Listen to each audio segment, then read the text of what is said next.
Assalamualaikum warahmatullahi wabarakatuh.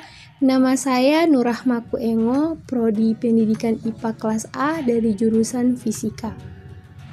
Nah, pada video kali ini saya akan membahas mengenai materi ekosistem.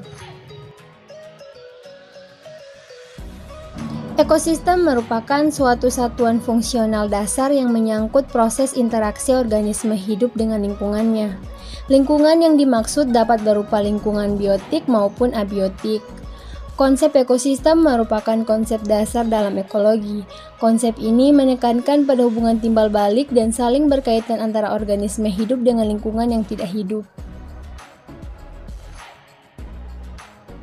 Komponen ekosistem.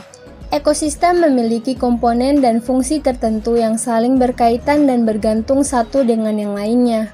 Dalam ekosistem terdapat hubungan antara faktor-faktor biotik dan faktor-faktor abiotik. Nah, yang pertama di sini ada komponen abiotik.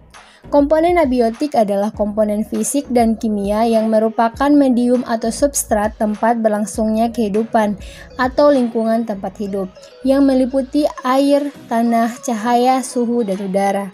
Nah, yang kedua di sini ada komponen biotik. Komponen biotik itu sendiri merupakan komponen ekosistem yang terdiri dari makhluk hidup yang meliputi tumbuhan, hewan, dan manusia. Komponen biotik merupakan komponen benda-benda hidup meliputi produsen dan konsumen. Tipe-tipe ekosistem. Dalam mengenal berbagai tipe ekosistem, pada umumnya digunakan ciri komunitas yang paling menonjol. Untuk ekosistem daratan biasanya digunakan komunitas tumbuhan atau vegetasinya, karena wujud vegetasi merupakan pencerminan penampakan luar interaksi antara tumbuhan, hewan, dan lingkungannya. Terdapat 3 ekosistem. Yang pertama, ekosistem perairan atau akuatik. Yang kedua, ekosistem darat atau terestrial.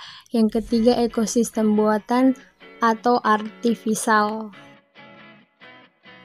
Sistem interaksi antara komponen biotik dan biotik.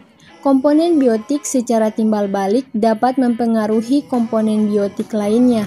Sebagai contoh dalam peristiwa simbiosis, masing-masing simbion mempengaruhi satu sama lain. Seekor lebah menghisap madu dari sekuntum bunga. Lebah mendapatkan makanan berupa madu dari bunga, namun lebah juga menjadi perantara penyerbukan bunga tersebut. Jadi, antar komponen dalam ekosistem terjadi hubungan timbal balik. Rantai makanan dan jaring-jaring makanan. Pada rantai makanan adalah peristiwa makan dan dimakan antara makhluk hidup dengan urutan tertentu. Dalam rantai makanan ada makhluk hidup yang berperan sebagai produsen, konsumen, dan dekomposer. Pada rantai makanan tersebut terjadi proses makan dan dimakan dalam urutan tertentu. Jaring-jaring makanan adalah gabungan dari rantai-rantai makanan yang berhubungan dikombinasikan atau digabung yang tumpang tindih dalam ekosistem. Pada contoh di atas terdapat 3 rantai makanan yang tergabung menjadi suatu ekosistem yang menjadi sebuah jaring-jaring makanan. Rantai makanan itu diantaranya adalah produsen bunga, konsumen 1 ulat, konsumen 2 burung pipit, konsumen 3 elang. Yang kedua, produsen sawi, konsumen 1 ulat, konsumen 2 burung pipit, konsumen 3 elang. Produsen sawi, konsumen 1 belalang, konsumen 2 burung pipit, dan konsumen 3 elang. Interaksi antar individu. Makhluk hidup selalu bergantung kepada makhluk hidup yang lain. Tiap individu akan selalu berhubungan dengan individu yang lain, baik yang spesiesnya sama maupun yang berbeda spesies. Interaksi demikian dapat kita jumpai di sekitar kita. Interaksi antar individu dalam komunitas ada yang sangat erat dan ada yang kurang erat. Interaksi antar populasi. Interaksi antar populasi merupakan bentuk hubungan antara populasi organisme satu dengan organisme lainnya. Interaksi yang terjadi dapat secara langsung maupun tidak langsung. Yang termasuk dalam interaksi ini adalah kompetisi dan alelopati. Interaksi antar komunitas.